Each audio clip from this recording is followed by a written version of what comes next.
Hi guys, welcome to Sona's Kitchen and Lifestyle. Today's special இன்னைக்கு வந்து cauliflower 65. So cauliflower வச்சு நம்ம 65 எப்படி செய்கிறதுன்றதை பார்க்கலாம். பார்த்தீங்கன்னா குழந்தைங்கள்லேருந்து பெரியவங்க வரைக்கும் விரும்பி சாப்பிடக்கூடிய இந்த 65 எப்படி செய்கிறதுன்றது இந்த வீடியோவில் நான் சொல்ல போகிறேன். நிறைய சூப்பரான இந்த மசாலாஸ்லாம் வந்து வெளியவே வராது, ரொம்ப அழகாக ரொம்ப சூப்பராக வர்றதுக்கு நிறைய டிப்லாம் வந்து நான் உங்களுக்கு சொல்ல போகிறேன். வீடியோவை ஸ்கிப் பண்ணாமல் ஃபாலோ பண்ணுங்கள். இது சிக்கன் 65க்கு ஈக்குவலாக இருக்குங்க. ஒரு வெரைட்டி ரைஸ் ஆகட்டும், ஒரு சாம்பார் ரைஸ் ஆகட்டும், ஒரு ரசம் சாதம் ஆகட்டும், எல்லாத்துக்குமே சூப்பரான காம்பினேஷன். ஸோ எப்படி செய்கிறதுன்றதை பார்க்கலாம் வாங்க, வீடியோக்குள்ளே போகலாம்.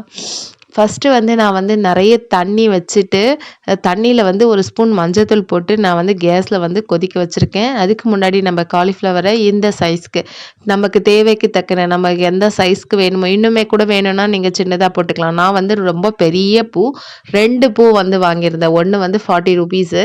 ஸோ வந்து 2 பூ வந்து வாங்கிட்டு வந்து க்ளீன் பண்ணி வச்சுருக்கேன். பார்த்தீங்கன்னா தண்ணி வந்து ஒரு லைட்டாக ஒரு கொதி வர்றப்பவே நம்ம வந்து ஒரு கொஞ்சமாக கல்லுப்பு போட்டுட்டு இதோட நீங்கள் வந்து காலிஃப்ளவரை வந்து இதோட போட்டு நம்ம வந்து ஒரு கொதி சும்மா லைட்டாக ஒரு பாயில் பண்ண வேண்டியது தான். இல்லை சுடுதண்ணியில் போட்டு ஊற வச்சுட்டிங்கனாலுமே கூட ஓகே தான்.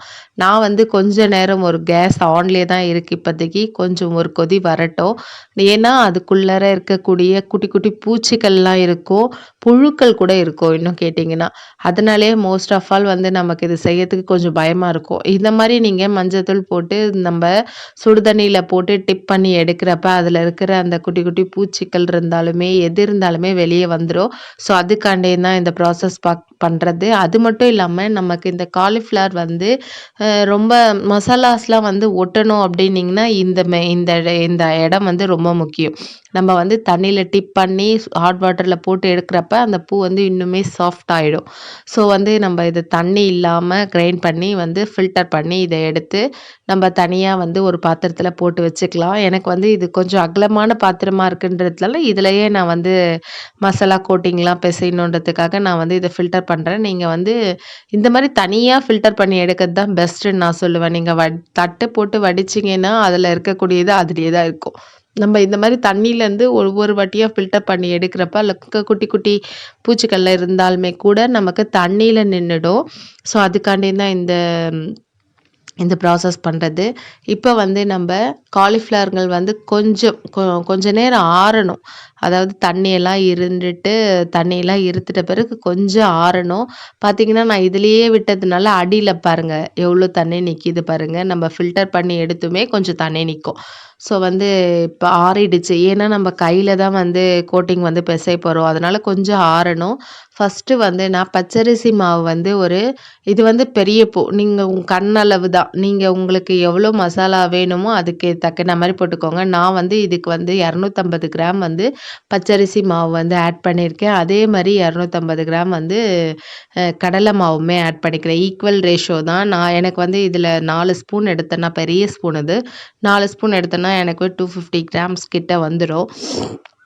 இதனோட நம்ம காஷ்மீர் ரெட் சில்லி பவுடர் வந்து ஆட் பண்ணலாம். இது வந்து உங்களுக்கு காரத்துக்கு தக்கன நீங்கள் வந்து காரம் வந்து கம்மியாக சாப்பிடக்கூடியவங்களா இருந்தால் நீங்கள் காரம் வந்து கம்மியாக போட்டுக்கோங்க. காரம் அதிகமாக சாப்பிடக்கூடியவங்க நல்லா க்ரன்ச்சியாக காரம் சாரமாக இருக்கணும் அப்படின்னிங்கன்னா நீங்கள் கொஞ்சம் எக்ஸ்ட்ராவே போட்டுக்கோங்க.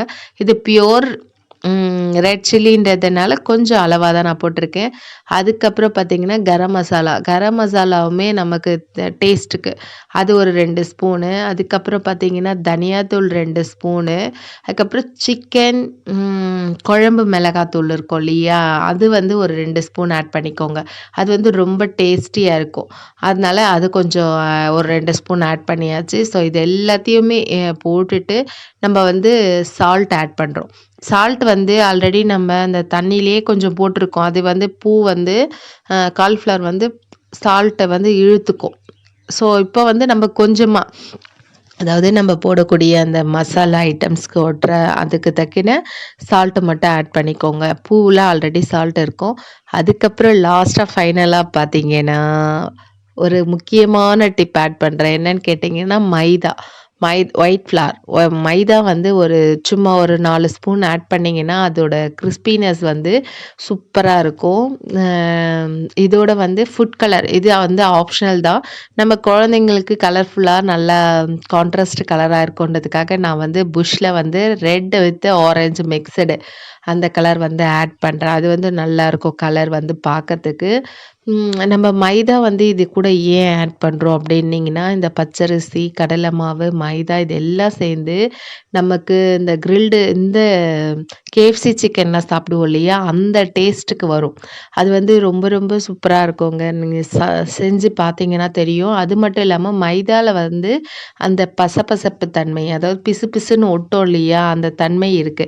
அதனால உங்களுக்கு வந்து இந்த காலிஃப்ளவரோட நல்லா கோட்டிங் ஆவி பைண்டிங் ஆறதுக்கு நல்ல யூஸ்ஃபுல்லா இருக்கும். கிரன்ச்சினஸும் சூப்பரா இருக்குங்க பாயில் பண்ணி எடுக்கிறப்ப. ஸோ இந்த 2 பர்ப்பஸ்க்காண்டியும் தான் இந்த 2 விஷயத்துக்காண்டியும் தான் இந்த மைதா வந்து கொஞ்சம் ஆட் பண்றேன்.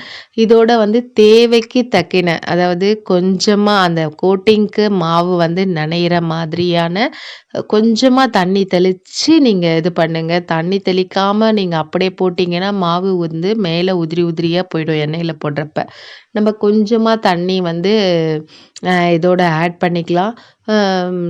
கோபி மஞ்சூரியன் அதாவது நம்ம ஃபுல்லா டிப் பண்ணி எடுக்கிறோம் இல்லையா? அதுக்கு தான் வந்து தயிர் ஆட் பண்ணணும். இதுக்கு வந்து தயிர் ஆட் பண்ண மாட்டாங்க. உங்களுக்கு அந்த புளிப்பு சுவை வேணும் அப்படின்னீங்கன்னா, நீங்க லெமன் வந்து ஆட் பண்ணிக்கலாம். நான் லெமன் கூட நான் இப்ப ஆட் பண்ண போறதில்ல. ஏன்னு கேட்டீங்கன்னா, எனக்கு ஓகே தான். இப்படி பண்ணா தான் பிடிக்கும். வேணுன்றவங்க உங்களுக்கு அந்த காரம் சாப்பிடாதவங்க கொஞ்சம் லெமன் ஆட் பண்ணுவாங்க. ஸோ எங்க வீட்ல வந்து பசங்க நல்லாவே சாப்பிடுவாங்க. அதனால நானுக்கு லெமன் இதிலோட ஆட் பண்ணல. லெமன் வந்து ஆப்ஷனல் தான். வேணுன்றவங்க ஆட் பண்ணிக்கலாம். மெயின் இதில வந்து இந்த மசாலா கோட்டிங் வந்து கோட் ஆகணும் அப்படின்னீங்கன்னா, நான் இப்ப செய்றேன் பாருங்க. ரொம்ப அழுத்தி புஷ் பண்ணி அந்த பூக்கள வந்து நல்லா அமுக்கி அமுக்கி பிசையணும். அப்பதான் வந்து உள்ள வந்து அந்த மசாலா கோட்டிங் வந்து இறங்கும். எப்ப நம்ம வந்து நல்லா புஷ் பண்ணி பிசையிறோமோ, அந்த அளவுக்கு உங்களுக்கு கோட்டிங் வந்து நல்லா இருக்கும். இதோட வந்து நானு லாஸ்ட்டா ஃபைனலா வந்து கார்ன்ஃப்ளவர் மாவு வந்து கொஞ்சம் மேல கோட்டிங் அது பைண்டிங் ஆறதுக்கு, சீல் ஆகறதுக்காண்டியும் கொஞ்சம் ஆட் பண்றேன். இது வந்து கம்பல்சரி போட்டாகணும். ஏன்னு கேட்டீங்கன்னா, உங்களுக்கு செப்பரேட்டா இப்ப வந்து அ ஒண்ணோட ஒண்ணு நம்ம ஒரு சில இடத்துல பார்த்துருப்போம். அப்படியே ஒண்ணு மொத்தமா எடுத்து போடுவாங்க. அப்படி போடாம இது ஒண்ணோட ஒரு பூ வந்து ஒட்டவே ஒட்டாது. ஸோ அதுக்காண்டி தான் இந்த கார்ன்ஃப்ளவர் வந்து தனியா லாஸ்ட்டா உங்களுக்கு ஆட் பண்றேன். இதெல்லாம் இந்த அளவுக்கு தெளிவா யாரும் கிளியரா உங்களுக்கு குடுத்துருக்க மாட்டாங்க. நீங்க இதே இதில பண்ணி பாருங்க. ரொம்ப ரொம்ப கரெக்ட்டா வரும். லாஸ்ட்டா ஃபைனலா ஒரு விஷயம் சொல்லப் போறேன். இப்ப வந்து எண்ணெய் வந்து காஞ்சிட்டுருக்கு. நம்ம எண்ணெய் காயறப்ப 2 குழம்பு கரண்டி, தேக்கரண்டி, குழம்பு கரண்டி அளவுக்கு 2 பூக்கு, 1 பூக்கு 1 கரண்டி போடுங்க போதும். 2 பூ நான் எடுத்திருக்கிறதுனால 2 கரண்டி வந்து எஸ்பிஎஸ் ஆயில் வந்து நான் இதோட சேர்க்கிறேன். அதுவும் ஆயில் வந்து கண்டிப்பா ஹீட்டா இருக்கணும். நமக்கு ஆறுன ஆயிலா இருக்கக்கூடாது. இது ஏன் இந்த டைம்ல சேர்க்கிறோம் அப்டின்னீங்கன்னா, ரொம்ப ரொம்ப ரொம்ப கிரன்ச்சியா வருங்க. அந்த ஒரு ரீசனுக்காக தான். அது மட்டும் பூவுமே தனித்தனியா ஒண்ணு உதிரி உதிரியா இருக்கும். இப்ப பார்த்தீங்கனாலே தெரியும் மசாலா வந்து ஒட்டியிருக்கும். பட் ஆனா பூ வந்து தனித்தனியா இருக்கும். ஒவ்வொன்னும் ஒரு பீஸும் தனித்தனியா இருக்கும். ஸோ அதுக்காண்டியும் தான். கொஞ்சம் எண்ணெய் ஆறுறதுக்காக கரண்டிலேயே கலந்து விட்டுட்டு, கொஞ்சம் ஆறுன பிறகு நம்ம கையிலேயே பிசைஞ்சுக்கலாம். பாருங்க சூப்பரா வந்து நமக்கு வந்து காலிஃப்ளவர் வந்து அந்த கோட்டிங் வந்து கிளியரா ஆயிடுச்சு. நெறைய டிஷ்ஷஸ் பண்றப்ப நம்ம கொஞ்சம் ஊற வைப்போம். பட் ஆனா இதுக்கு ஊற வைக்கக்கூடாது. ஏன்னா, இந்த பூ வந்து சாஃப்ட் ஆயிடும். இது ஊற வைக்கக்கூடாது. பாருங்க நான் போடுறப்பவே உங்களுக்கு தெரியும். தனியா விழுது பாருங்க. அதுதாங்க கரெக்ட்டான ஸ்டேஜு. தனித்தனியா விழுறப்ப தான் நமக்கு வந்து ஒண்ணோட ஒண்ணு ஒட்டாம அழகா இருக்கும். ஸோ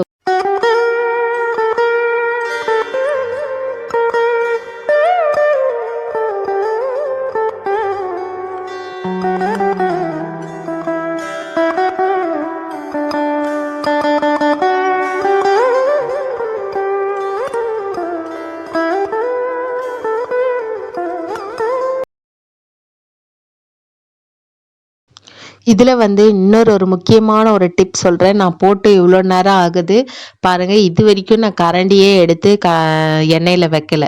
ஏன்னு கேட்டிங்கன்னா, நம்ம அப்படி ரெஸ்ட் விட்டோம்னா தான் அந்த காலிஃப்ளவர் வந்து மசாலா வந்து கரெக்டாக இருக்கும். நம்ம வந்து போட்ட உடனே கரண்டி எடுத்து நம்ம அதை கிளறி விட்டுட்டே இருந்தால் அந்த மசாலாஸ்லாம் வந்து ஹீட்டில் பிரிஞ்சு வெளியே வரதுக்கு வாய்ப்புகள் வந்து அதிகம்.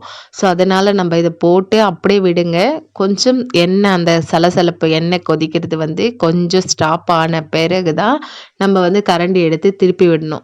இது பூ தானே, இது ரொம்ப ஹார்டான ஐட்டம் எதுவும்லாம் கிடையாது. இது வேகாமல் இருக்கிறதுக்கு நம்ம ஆல்ரெடி வந்து ஹாட் வாட்டரில் போட்டு ஒரு கொதி விட்டு தான் நம்ம இது பண்ணியிருக்கோம். அது வேகாதுன்றதுக்கு சான்ஸே கிடையாது. நம்ம அந்த ப்ராசஸ் பண்ணலன்னா நமக்கு பூ வந்து கிரென்ச்சியாக கிடைக்காது. ஸோ ஹாட் வாட்டரில் போட்டு நம்ம ஃபில்டர் பண்ணி எடுத்து ட்ரைன் பண்ணி தான் நம்ம இந்த மசாலாவில் போடுறோம். அதனால் சீக்கிரமாக பாயில்ட் ஆகிடும். பாருங்கள், இப்போ தான் கரண்டி வச்சு திருப்புறேன். ஆல்மோஸ்ட் 75% வந்து குக் ஆன பிறகு தான் நம்ம கரண்டி வச்சு எடுக்கணும். உங்களுக்கு பார்க்குறப்பவே தெரியும் பாருங்கள் எவ்வளோ க்ரன்ச்சியாக இருக்குது. இப்போ அப்படியே சூப்பரான வாசனையாக ரொம்ப வீடே மணக்குது. அவ்வளோ சூப்பராக இருக்குது. இது வந்து நம்ம புரட்டாசி மாதங்களில் நான்வெஜ் சாப்பிடாத டைமில் கூட இது ரொம்ப யூஸ்ஃபுல்லாக இருக்கும். அதாவது பசங்களுக்கு வந்து தெரியாது. அந்த டைமில் வந்து நம்ம இந்த மாதிரி வாங்கி இந்த மாதிரி செஞ்சு கொடுக்குறப்ப அவங்களுக்கு வந்து அதை மிஸ் பண்ணுறோம் அப்படின்ற அந்த எண்ணமே வராது. நான்வெஜ் சாப்பிட்ல அப்படிங்கிற அந்த ஒரு எண்ணம் வந்து வராது. பாருங்கள், நான் தட்டில் போட போகிறேன். எவ்வளோ எவ்வளோ அந்த சவுண்ட் வருது பாருங்கள்.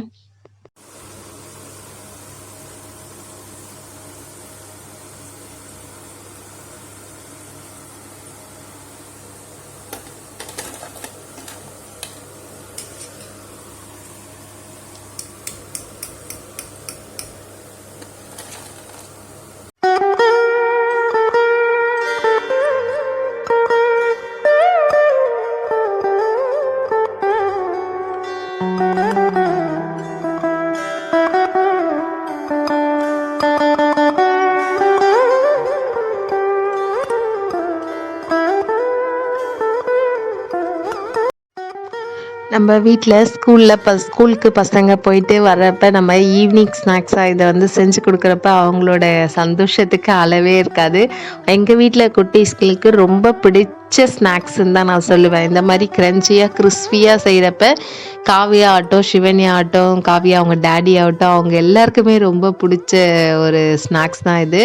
அவங்களுக்கு வந்து ரொம்ப ரொம்ப பிடிச்சிருந்தது. நாங்கள் வீட்டில் வந்து சாப்பிட்டு ஜாலியாக என்ஜாய் பண்ணோம். எனிவே இந்த வீடியோ உங்களுக்கு பிடிச்சிருக்குன்னு நினைக்கிறேன். ரொம்ப க்ரன்ச்சியான ரொம்ப கிறிஸ்பியான ரொம்ப கலர்ஃபுல்லாக நம்ம காலிஃப்ளவர் 65 வந்து வீட்லேயே நம்ம ரெடி பண்ணி பசங்களுக்கு கொடுக்குறப்ப ரொம்பவே என்ஜாய் பண்ணி சாப்பிடுவாங்க. எனிவே இந்த வீடியோ பிடிச்சிருக்குன்னு நினைக்கிறேன். இதில் நிறைய டிப்ஸ் எல்லாம் சொல்லியிருப்பேன். இந்த வீடியோ உங்களுக்கு பிடிச்சிருந்தா லைக் பண்ணுங்கள், ஷேர் பண்ணுங்கள், கமெண்ட் பண்ணுங்கள், சப்ஸ்கிரைப் பண்ணுங்கள். வேறு ஒரு வீடியோவில் நான் உங்களை பார்க்குறேன். தேங்க்யூ ஃபார் வாட்சிங். Bye by.